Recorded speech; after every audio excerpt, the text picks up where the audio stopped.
ako dahil sa ito.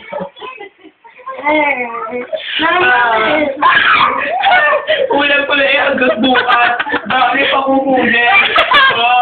Wala na kayo tinilang sa akin. Pati pagkatao ko, binubaro siya. Kaya daw. Agawan pa kayo, Bili. Mag-iiwan ko pag okay na ako doon. Nagbibigay pa. Nakakaawa ka naman, baka mamayat ka sabihin natin na pinanayaan ka lang. Sige. Nagulo pa. Yung ba pang kami? Pero ang pinaka-importante doon, yung pag-deliver ng material, pwede pa yung kaso. Mami? O, hindi lang sa'yo? Kunin mo lahat. Hindi!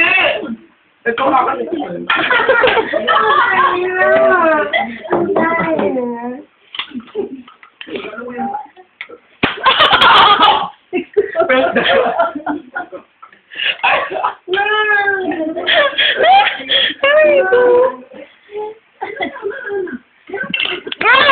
Sasampahin kita.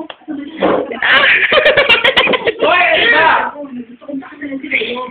Wala na! Ilalagay ko na ang bago sa kwarto.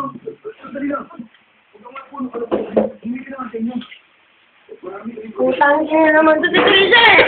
Ang busy life na naman.